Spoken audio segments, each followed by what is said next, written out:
say, hoş geldinizde. I would say, welcome to Kyrgyzstan.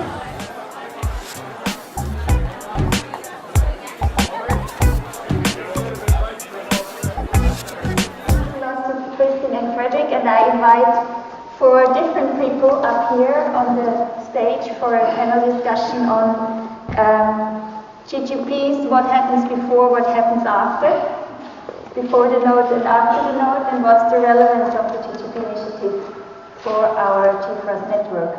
So I invite Marisa Paredes. She's the Executive Secretary of RELACER, the Latin American Network for Rural Advisory Services. Then Adolphus Johnson, the chair of GFRAS, the African Forum on Agricultural Advisory Services.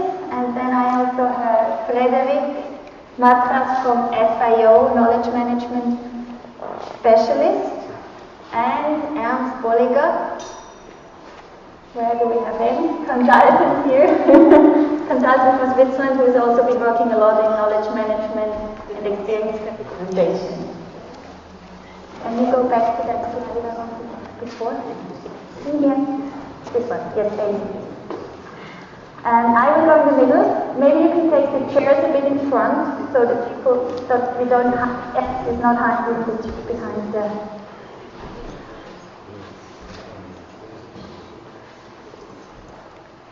Okay. Christine has said before that GFRAS is very interested in linking this initiative that has started off with just a few people, more with the practice, get more feedback. So I have 2 representatives from two regional networks here. So I would like to start with you, Marisa, from your experience in the Latin American network. Could you just tell us a bit what in your view is the relevance of GGP for your network? Thank you very much. From working in a network, I see that people working in extension in different countries and in regional levels, they are always very eager to share what they are doing and also to learn what their colleagues or partners are doing. But this is somehow a challenge, and I think this is why the RAS forums have come to exist, because there are some elements. One is that the practice itself needs to be documented. You need to generate evidence, you need to explain what you are doing. In the second point, you need an audience.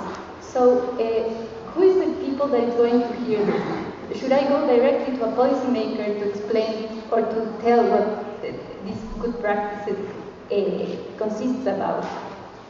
In the third stage, there is a point of experiencing and networking, because if there's a good practice only in a sheet, maybe that will never come to an action.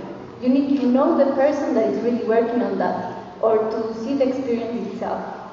As I mentioned, that is why the country forums and the regional networks are important, because they are making this space for networking, for building relationships, to create the audience. So the country forum is linking the key stakeholders that will be the ones that will be making actions afterwards. And also they know what are the practices that are around, and they are able to document, identify, and so on. Okay, thank you. So I hear already 2 links that you made. One is that you say we have a lot of experiences and good practices in our region, but often it's just not documented. So this is kind of a potential of the GGP initiative to have really be more aware of the necessity to document. And the second aspect of, I know it is not enough, it's about linking people and your network. And particularly on country level, the country fora are very important. Yeah, I would say in both, because the country fora, they will promote the dialogue inside, and in the regional level, the exchange between countries, so, or even in the global. So, like, you need all the connections, otherwise you see only to your feet and Okay, thank you. Adolphus, do you want to add from your perspective from the African network where you see the relevance of the GGP initiative? I can borrow again. from the African perspective, Africa is a country that has, we're all similar mostly. So 70% of Africa are all black, but we still have so many diversities in terms of systems, in terms of personnel, in terms of approaches, in terms of even political, social, and economic dynamics within our countries. And these have an effect, an impact on how rural advisory services will function, how effective or efficient they are, and to what extent they can meet the required goals.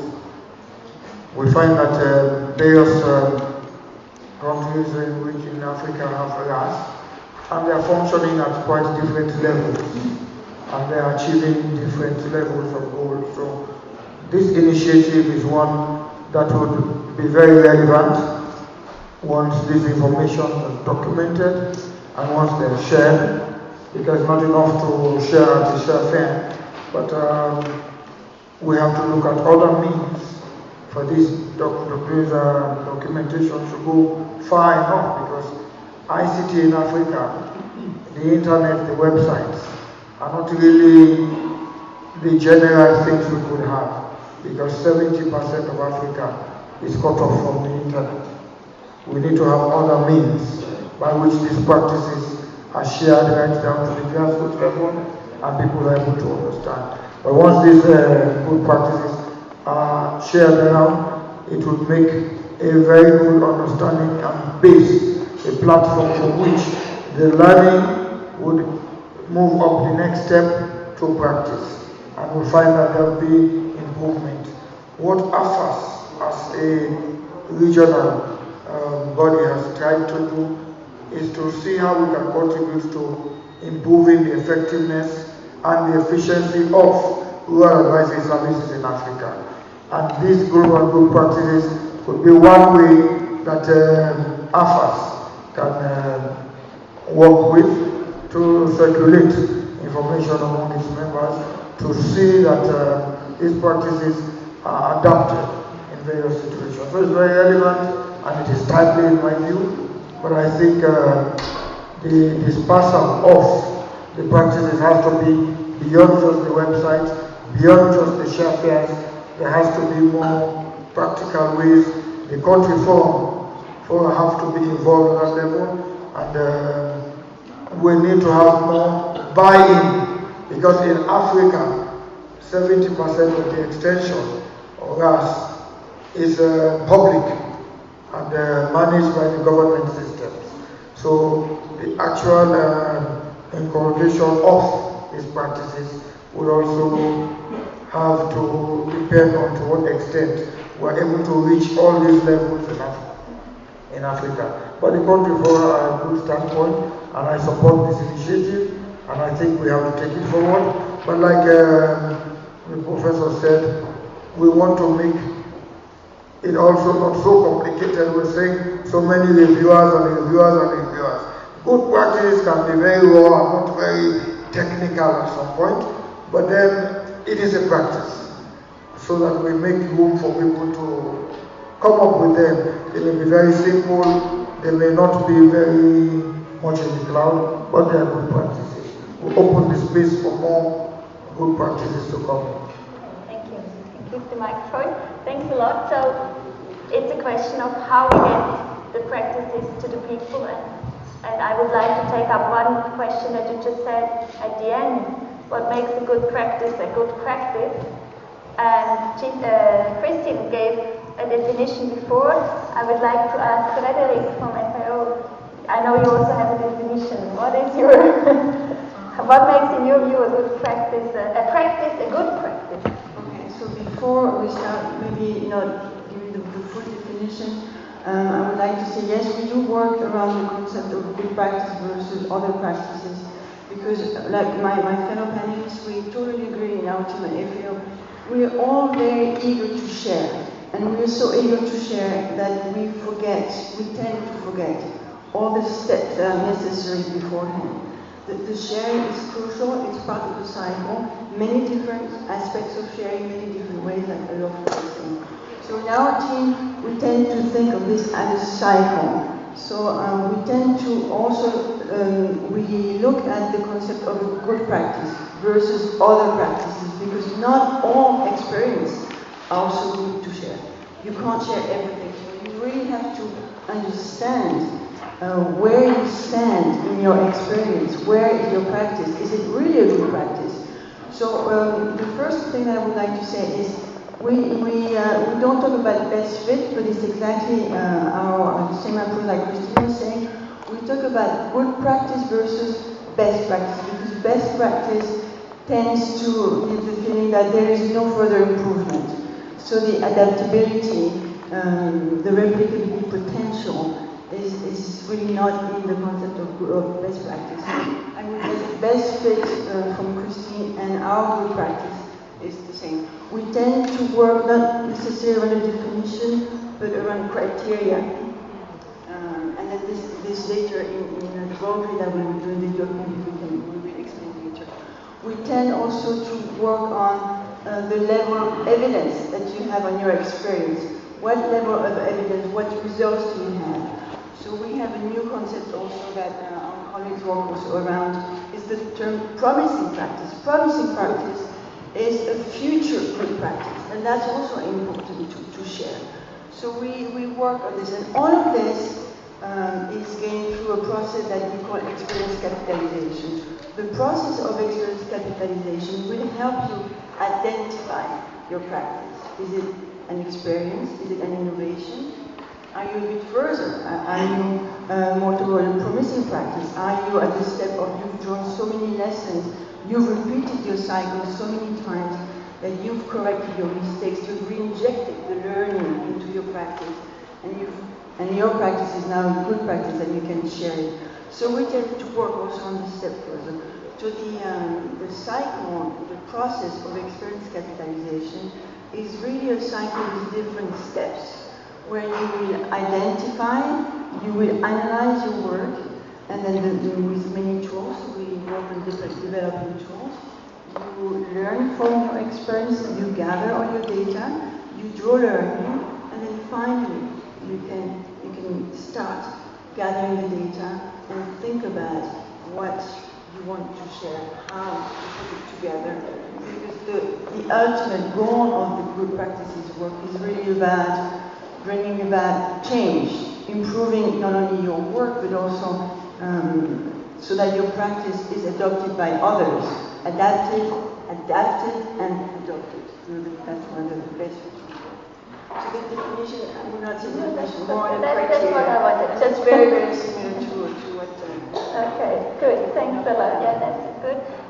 As you just mentioned quickly, I'll just add to that. You will have, together with your colleague, a role play on this process of experience capitalization, of maybe also the why people are sometimes hesitant to enter that process. It will be a creative, fun way during the share fair. At the end of this morning in the yurt. If you want to learn more about this, you can go there. Just a short commercial. We continue. Christine has showed us this slide over there with the aim of how they see the aim and what happens before the GGP notes and what happens after. And I would like to ask you to comment a bit on, or to add your view of where does actually learning happen around these GGPs? Yeah, I think learning is the key in the whole system. And I would see 4 moments where different learning happens. One is while making the experience. I think it's normal that you sit together in a team and you reflect what you did today and you learn about the daily practice. And then follows the moment where you maybe reflect 1 full year of experience and you draw a report or a learning. And I think these 4 pages that he was presenting is somehow the digest of such kind of learnings that came out from different teams, bring it together into a more combined learning out of different sources. On the other hand, there are future applicants. And there for me the learning happens with the questions, what actually do we want to know for future actions? And then experience capitalization starts. You have your question, you look around, what kind of experience is available? What do we know ourselves? What do our working partners know? What do we find in international sources such as GFRAS website, such as FAO website, etc.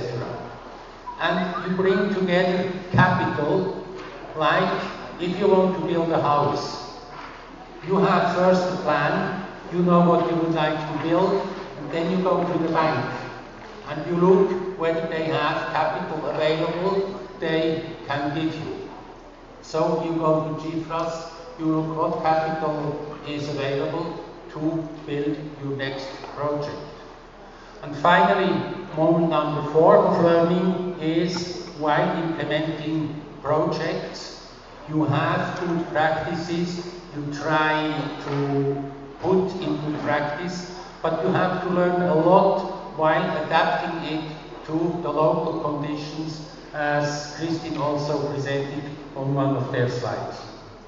There I see 4 key moments of learning in a process of sharing experience from practice to practice.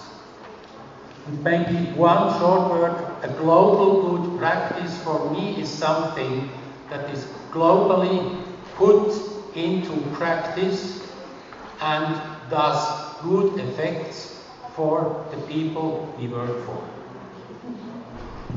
Thank you, Anne. So I just take out this element that was for me a bit new now, that you say experience capitalization has to start with the question of the ones who want to make use of it.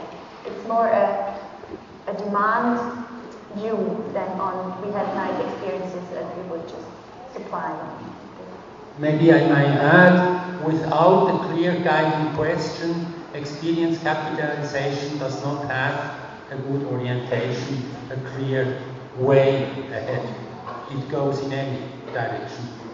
So that is linked to what you said also, that was in these flashes on the slide, this how can we ensure that there's a closeness to the actual relevance to the practitioners and to the questions and the challenges the practitioners have.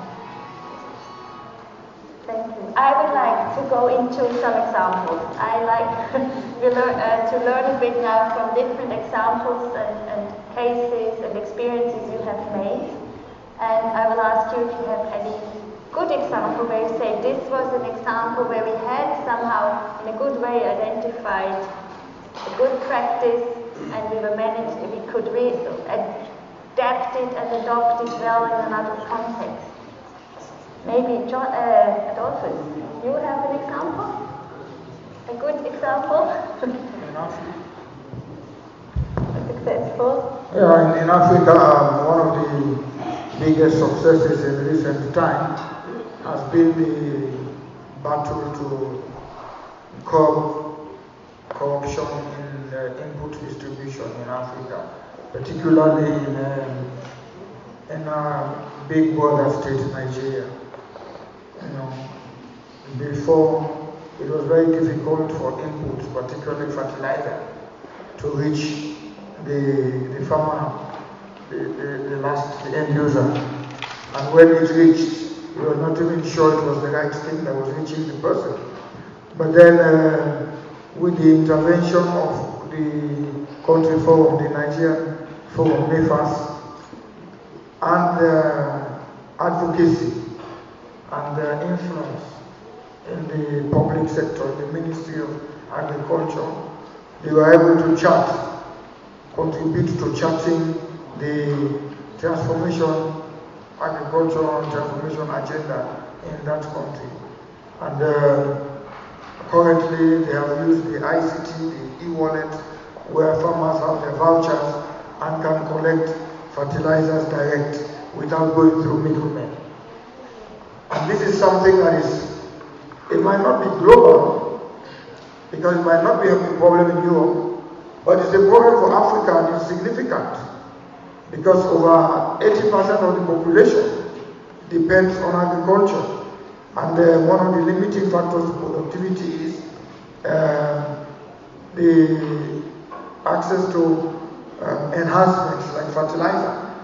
So if that kind of practice and the way it was done is shared effectively to other countries, it could help other countries to curb the problem. There is a problem in my own country that Sierra Leone needs to learn from, and I'm sure over 50% of Africa needs to learn from. So that's one practice that I think needs to come up. And I'm sure it might not only be Africa, because corruption is something that pervades across us.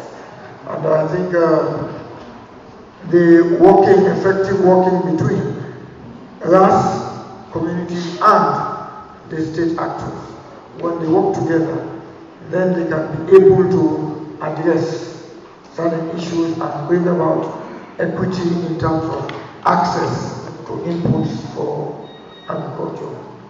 So I hear it was one element is that it really addressed one key challenge that the country and other countries experience.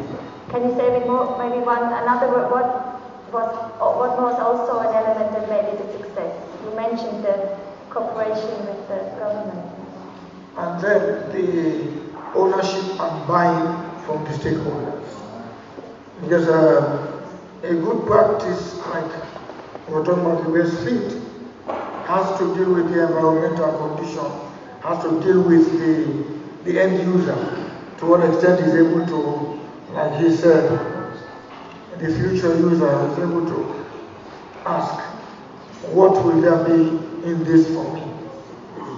And with that, if the answer is, it is going to be positive, it's going to improve my yields, ultimately my productivity returns to land, then he is going to want to move in.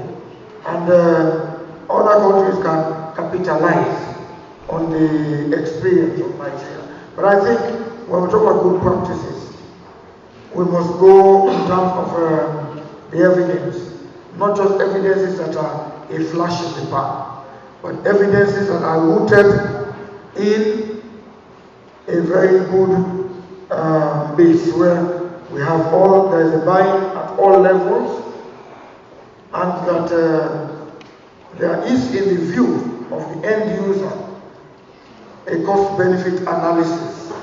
It says that there is a cost-benefit to adapting that kind of practice. I would want to say that I still think when we talk about global good practices, it depends on where the countries are. It depends on what their needs are. So it might not be global, but it may be a good practice in a region. It may be a good practice in a sub-region. And I think we need to capture all of these, rather than just looking at the very global perspective and looking at. Because if we're looking from the end user perspective, it does not matter if it covers the whole world, it matters if one farmer's life will change, if one household will change. So a good practice depends on the situation, but ultimately, to what extent it will be demanded, given the analysis of the benefits that will result. So a good practice is only one that brings effect, good effect, no matter if it's global or... Thank you for this example from Nigeria. I would like to ask Marita to share a good example from your experience. Yes. Well, when you asked me this question, I thought about an ongoing process we have in Latin America. The idea started in 2014. We call them South-South RAS Innovation Exchanges. This started after a course we conducted together with FAO and MEAS and RELACER, where the last day the participants had the opportunity to talk in pairs and say, okay, if I have a chance to learn something from your country, what would it be? So we had a documentation of this, and the year after we followed this up. So we came back and said, okay, you said these experiences were interesting from your partner country. Do you think that we can really organize an exchange and to share about this? The results have been very interesting because with a very small money, we have been able to multiply the effect, and the organizations and institutions in both countries have been complementing this investment, let's say, and they have been very involved in the initiatives.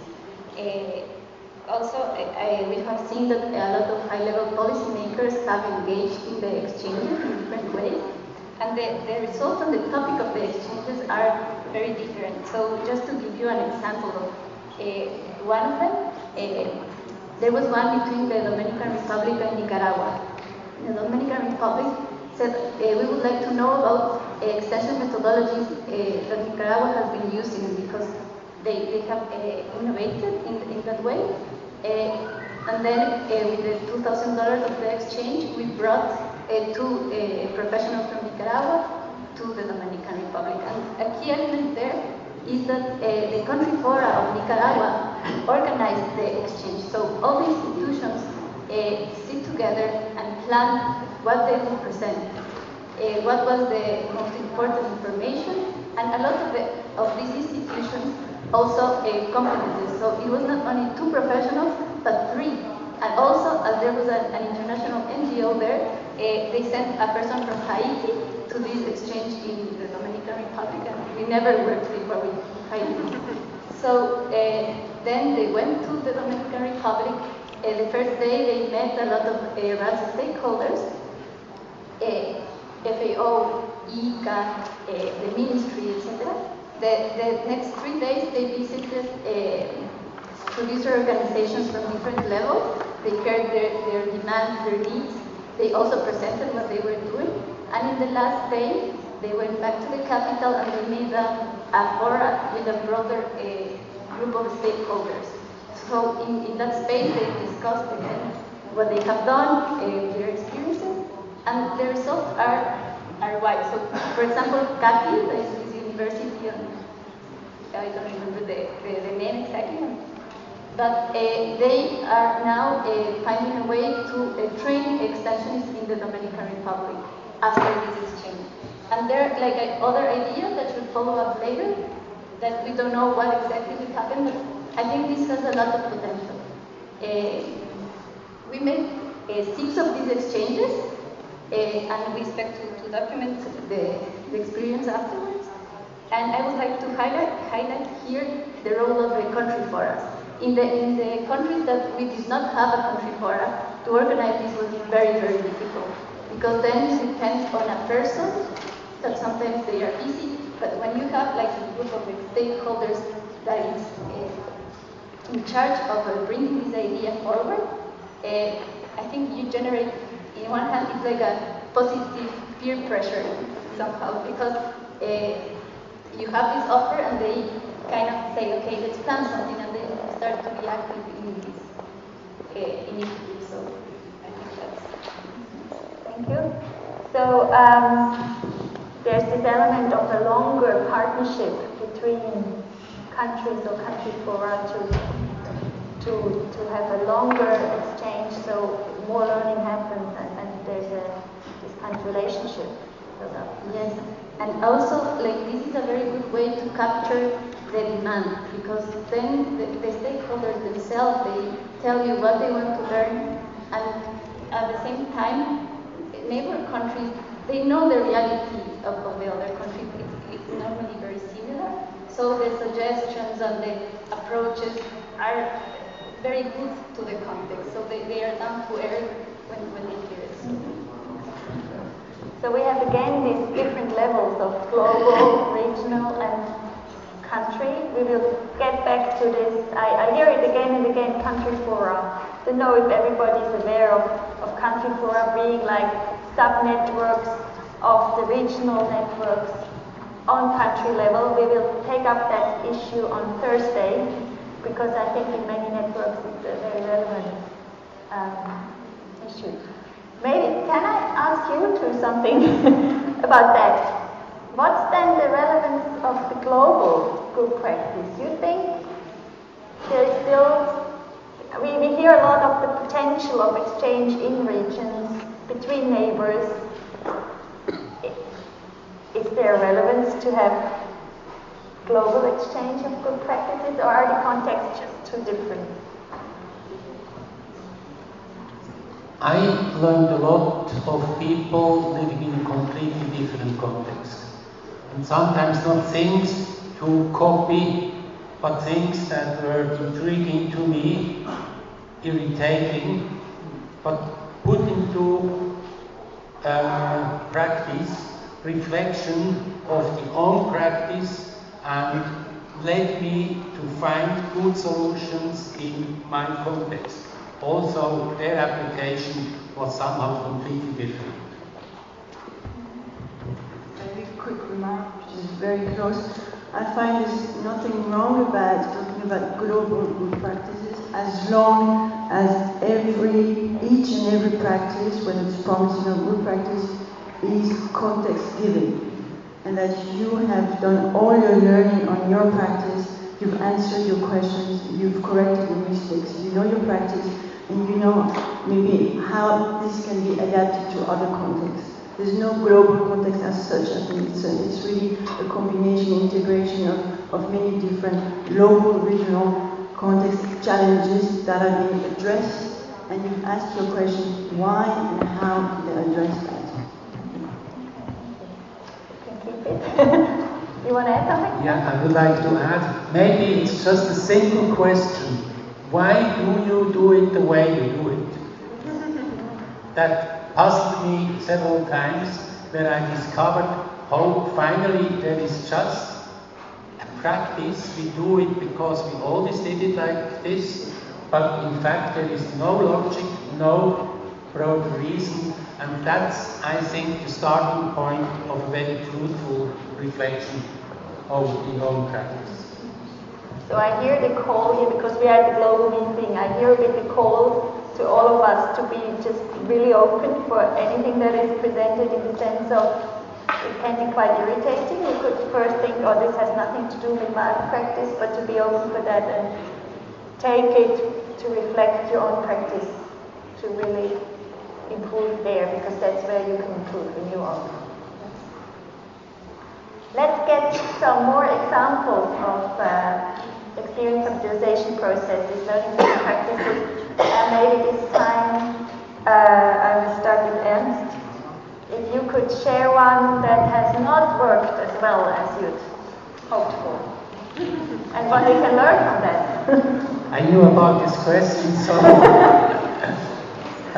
one example was the experience capitalization STC did about the whole livestock sector in India. It was an experience for more than 30 years, and at this, or towards the end of this long period of cooperation, STC decided to do an experience capitalization.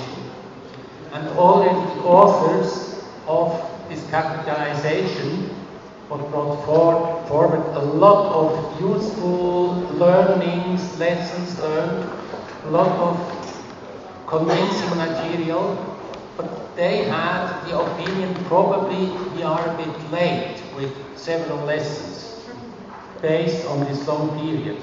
And then also people who could have applied many of these lessons said it's very cute, very intelligent, this lesson, but somehow 20 years too late to put it into practice. And what I learned out of it, it's good for strategic orientations to keep a long period in view. But for operational issues, for next steps in the program, I think 30 years is definitely too long way back, and it's better to concentrate on a time period of the last 5 to 10 years. Further, same question to you. Something that is working, not actually. Yeah. Okay. I have a couple similar examples. We've learned that very often the work linked to good practices and experience capitalization, they think it ends with documenting very nice projects, and very often we confuse it with corporate communication, or the teams want to have their work be known to the wider organization and public. So it's a very, very different process. Corporate communication or communication in general has a different goal. So not every product will fit every purpose. To give you a very concrete example, a couple months ago, we're helping technical teams within FAO to document resilience good practices within FAO. And the team in West Bank Gaza had a very interesting practice. Let's put it this way, it's interesting. It's fodder production, using the hydroponics. I'm not a technical person, so I'm not going to explain what it is, but it's very interesting because in an area where there is shortage of water, this was very interesting, and it was flagged to us by technical people. They did document with our template to document good practice, and it was sold to us as a good practice. It was fastly documented, probably too fast. It was published. The whole net resilience went to know the practice, but then very soon it realized the learning on this was done too fast. Therefore, there was not proper learning on this. Therefore, not the questions had been answered, and so there was no learning, meaning that the practice cannot be adopted because the errors have not been corrected. So nobody can adopt it. So it was really a product to raise interest on this practice. So we had to correct the process. So we stepped back a while. We did a little bit of capitalization. We have trained the process. It turned out it is definitely a promising practice with lots of very interesting potential. With technical people, we took the time to answer the questions correctly, or they're going to repeat the practice a couple of times.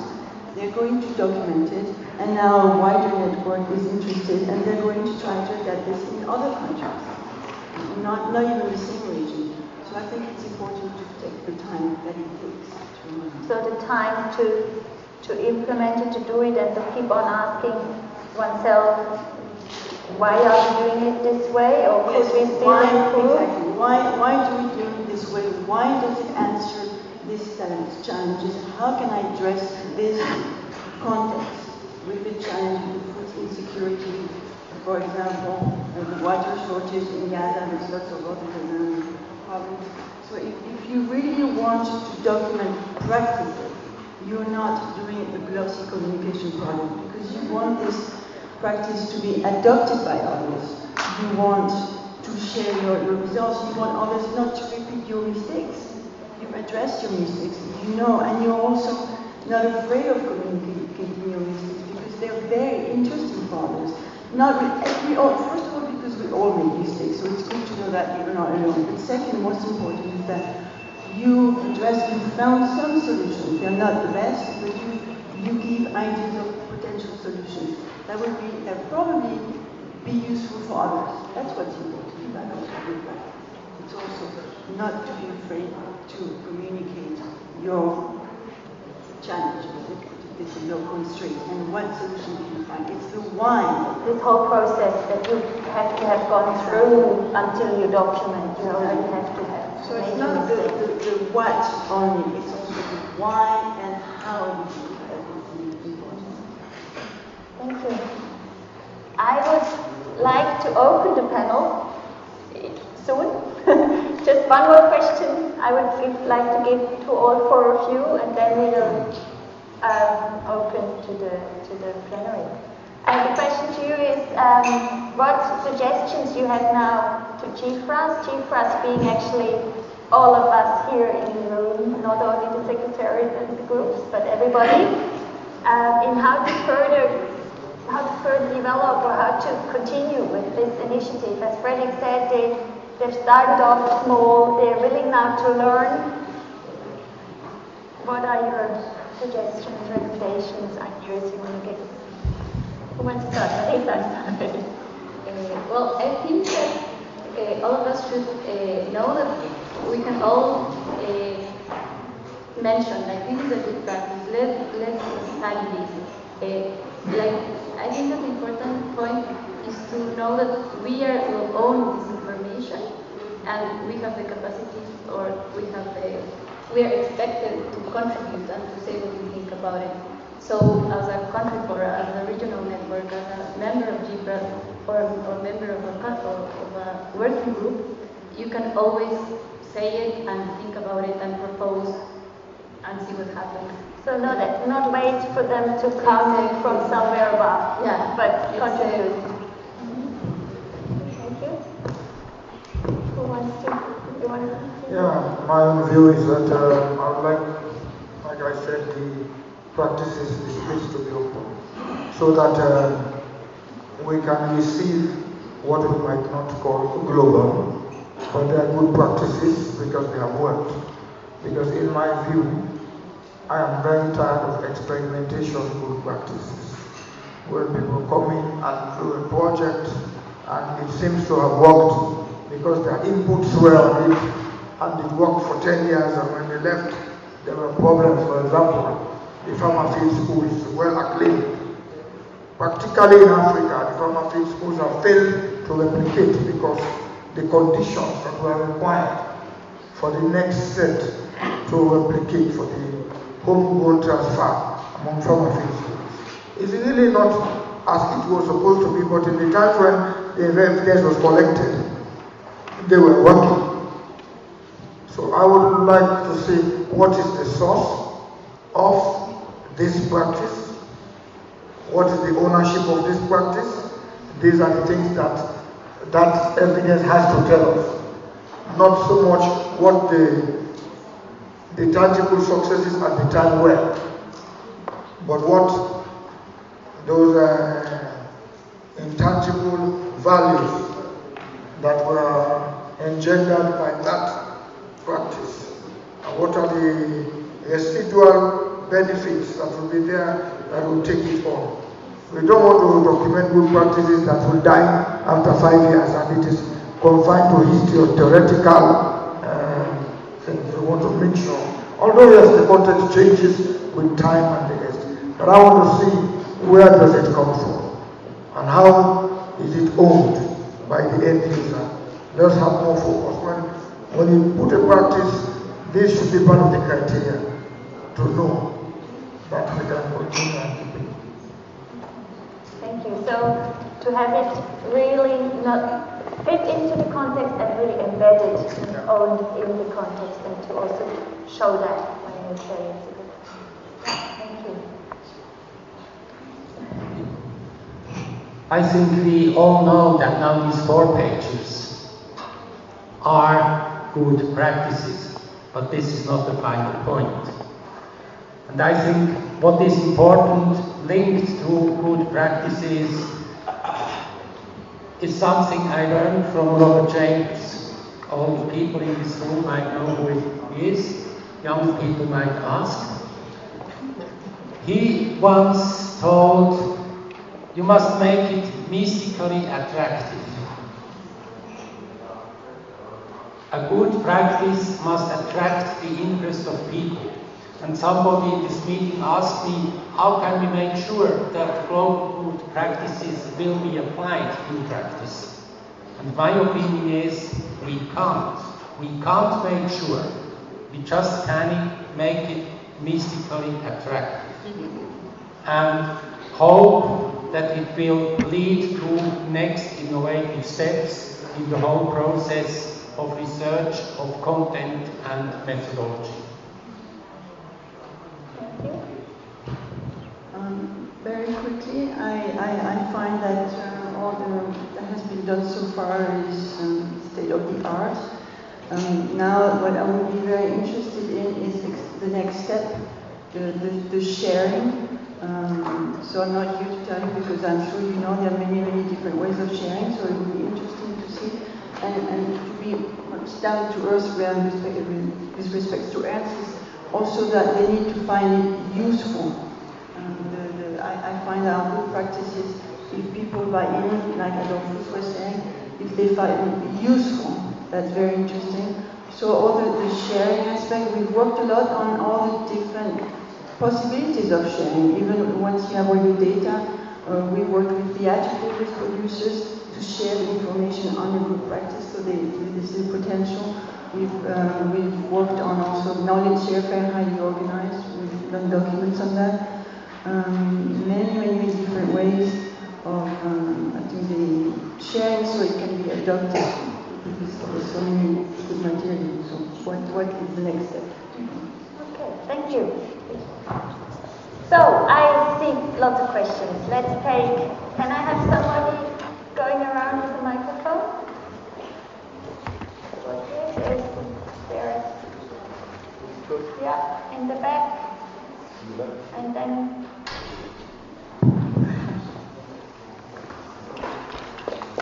yeah, thank you. yeah. Yeah, my position and understanding is that the word global does not mean the 5 continents, but it's just talking about a wider scope of application. Because of the argument of the context, it is not practically possible to have a practice that we can do in every city, in every country, in every. So the global there, if I'm wrong, I want to be corrected. I don't think the global there means the global in the sense of the world on our hands or the globe or geography. Yeah. Now, these notes are guidelines, my own interpretation. They are basic facts and figures that a particular principle has led to success in a particular division, given these peculiarities, and that I can build on the same principle to solve similar problems somewhere else. In Kenya, there was M-Pesa, or there is M-Pesa, to transfer money on mobile phone from place to place. In other parts of Africa, looking at the way the programs in Ghana or whatever has been written in computer work, they call it other names, using the same principle, and now funds are being transferred between individuals. For example, we listen to the short presentation on the video by Access Agriculture. They are documenting how to use video to disseminate, to share. Now, a GDP knows on that, tells other people in other parts of the world how you can make video to share. But it does not mean that Access is going to produce video for the whole continent and the whole country and things like that. I think this clarification is what I'm putting forward as we go along with the discussion. Thank you. Thank you. Maybe I could quickly ask Christine if she can give us a bit what was your view? Why did you call it global good practice? What's your view? What makes it global?